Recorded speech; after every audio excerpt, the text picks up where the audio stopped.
မင်္ဂလာပါ RN Career Support ကကြိုဆိုပါရရှင်ကျွန်မဒီဗီဒီယိုဖိုင်မှာတော့ကျောင်းသားကျောင်းသူတွေဂျပန်နိုင်ငံမှာကျောင်းသားတက်မဲ့ကျောင်းသားကျောင်းသူတွေ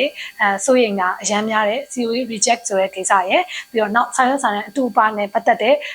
ဒီအကြောင်းအရာနဲ့ပတ်သက်ပြီးတော့ awareness လေးကိုဒီဗီဒီယိုဖိုင်ထဲမှာပြပြပေးသွားမှာဖြစ်ပါတယ်ဆိုတော့ကျောင်းသားကျောင်းသူတော်တော်များများဒီCOE reject ဖြစ်မှာကိုကြောက်တယ်ပေါ့နော်အဓိကတော့ COE reject ဖြစ်တဲ့အကြောင်းရင်းတွေအများကြီးရှိတယ်အများကြီးထဲမှာဂျပန်နိုင်ငံရဲ့အစိုးရဂျပန်နိုင်ငံရဲ့လဝကသည် COE reject ပေးလိုက်တဲ့အချိန်မှာကျမတို့ကနောက်မှာများသွားပြန် reason လေးတွေနဲ့ပေးကြတာများတယ်အဲ့တော့အဲ့ဒီမှာတချို့ reason တွေဒီကျမတို့နောက်တစ်ချိန်အကြောင်းပြန်လျှောက်ဖို့ဒါမှမဟုတ်ပြင်ဝင်ခွင့်ရဖို့အတွက်ကိုစူးစမ်းခွင့်ရှိတယ်လို့မျိုးတချို့ reason တွေဒီရာသက်ပံလုံးဝပြန်လျှောက်ခွင့်မရှိတော့ဘူးဆိုတဲ့ reason မျိုးလေးတွေလည်းရှိတတ်ကြတယ်အဲ့တော့အဲ့ဒါကိုတက်တက်ကွက်ကွက်မသိသေးတဲ့အကြောင်းသားအကြောင်းသူတွေအနေနဲ့ကြတော့ COE reject ဆိုတဲ့ဟာကစိတ်ပူစရာကိစ္စရပ်တစ်ခုဖြစ်လာတယ်ဆိုတော့ဘလို့အခြေအနေမျိုးမှာ COE reject တွေကပြန်လျှောက်လို့ရလဲဘလို့အခြေအနေမျိုးမှာ COE reject တွေပြန်လျှောက်ဖို့အတွက်မသင့်တော်ဘူးလဲဆိုတဲ့အကြောင်းအရာကိုဒီ video file လေးမှာရှင်းရှင်းလင်းလင်းနဲ့ပြပြပေးသွားမယ်ဆိုတော့ကျမတို့ဒီဂျပန်နိုင်ငံကိုပညာတော်သင်သွားမယ်ဒါမှမဟုတ်အလုပ်နဲ့သွားမယ်ဆိုလို့ရှိရင် COE လို့ခေါ်တဲ့ Certificate of Eligibility လို့ခေါ်တဲ့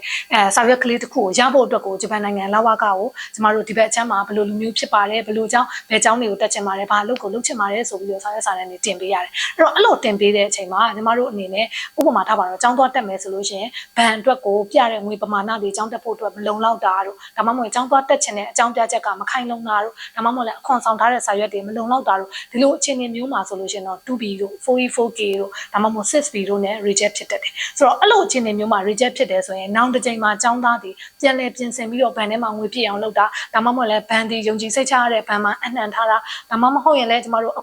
ခွန်ဒီမြန်မာနိုင်ငံအစိုးရကိုပြေဝဆောင်တာဒီလိုကိစ္စမျိုးတွေ reason တွေကိုပြုပြင်ပြောင်းလဲပြီးပြန်လျှောက်ပြီးဆိုရင်နောက်တစ်ချိန် COE လက်ခံဖို့အတွက် accept ဖြစ်ဖို့အတွက်ရာခိုင်နှုန်းပမာဏတစ်ခုရှိတယ်အဲ့လိုမဟုတ်ဘဲနဲ့ကျမတို့ရဲ့ကျောင်းသားကျောင်းသူတွေဒီစာရွက်စာတမ်းအတုတွေပြုလုပ်လိုက်မိတာဥပမာထားပါတော့အထက်တန်းအောင်မြင်ထားပါတယ်ဆိုပြီးတော့စာရွက်စာတမ်းအတုတွေ10တန်းအောင်လက်မှတ်အတုလိုဟာမျိုးတွေ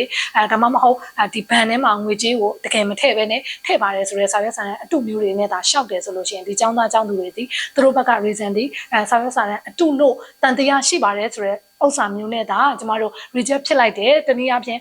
ဂျပန်လဝကဘက်ကနေပြည်ဝင်ခွင့်ညင်းဆိုရဲဆိုလို့ရှိရင်ဒီကျောင်းသားကျောင်းသူတွေအနေနဲ့နောက်တစ်ချိန်ပြန်လျှောက်ဖို့အတွက်မရနိုင်တော့တာတွေဂျာတပ်ပံပြည်ဝင်ခွင့်ပိတ်သွားတယ်ဆိုတဲ့အခြေအနေမျိုးတွေအထိရှေ့မှာကြုံဘူးကြားဘူးတာမျိုးတွေရှိပါတယ်အဲ့တော့ကျောင်းသားကျောင်းသူတွေအနေနဲ့သတိပြုစေချင်တာကြတော့စာရွက်စာတမ်းအတု